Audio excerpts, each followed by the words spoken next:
Bom dia. Neste segmento, vamos falar de modelos que usam relações de recorrência para expressar os relacionamentos entre várias partes de uma sequência. Vocês devem lembrar de relações de recorrência, devem ter usado até relações de recorrência num curso de algoritmos, por exemplo. Relações de recorrência são frequentemente usadas para tratar da complexidade de algoritmos. Então vamos primeiro lembrar o que é uma relação de recorrência, simplesmente uma equação que define uma sequência, né, a sequência de termos, só que os termos da sequência são definidos recursivamente usando outros termos. Por exemplo, Fibonacci, o n-ésimo termo da sequência, é a soma dos dois termos anteriores, como vocês podem ver aqui.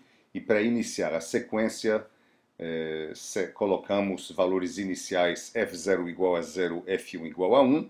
E com isso, com esses dois valores, eu já posso calcular f2, que vai ser igual a soma igual a 1. Posso calcular depois f3 e assim por diante. Existe um tipo especial de relação de recorrência que a gente chama uma equação de diferença. Uma equação de diferença é um tipo especial de relação em que, em vez de a gente falar de uma, como aqui, por exemplo, da relação entre termos, a gente vai fazer a relação entre diferenças entre termos. Então, por exemplo, vamos chamar de primeira diferença isso daqui. Delta A sub n é igual à diferença entre o n-ésimo termo e o próximo. Uma segunda diferença seria a diferença entre as diferenças. E tem também a terceira diferença, a k-ésima diferença, assim por diante. Então, essa equação de diferença, por exemplo, trata de diferenças. Você vê que aqui eu não estou usando diretamente, quer dizer, eu estou usando aqui diretamente um dos termos, mas eu estou usando as diferenças, primeira diferença, segunda diferença, para estabelecer uma equação de diferença, uma relação de diferença.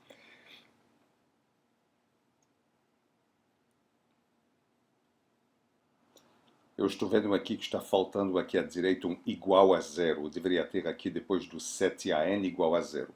Então eu posso mostrar simplesmente, facilmente, que esta equação de diferença é equivalente à relação de recorrência que aparece aqui embaixo, 3an mais 2 igual a 4an mais 1 menos 8an.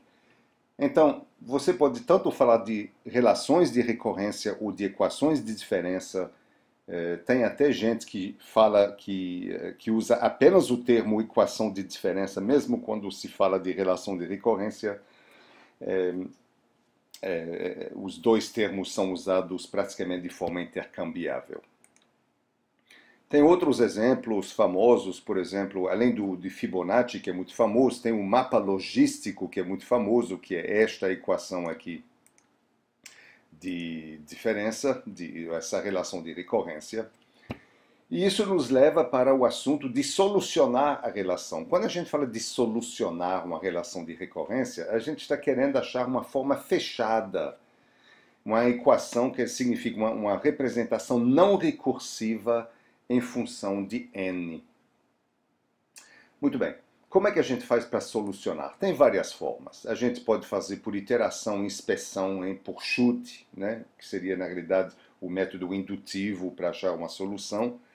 Podemos usar álgebra linear, podemos usar transformada Z, funções geradoras, o método de coeficientes indeterminados, séries hipergeométricas. Tem várias formas de resolver, mas a minha recomendação é deixar que as ferramentas modernas resolvem as suas equações de recorrência quando você tem alguma coisa. Em particular, eu tenho usado o Wolfram Alpha, que é uma ferramenta fantástica, matemática, que resolve equações de recorrência complexas com bastante facilidade.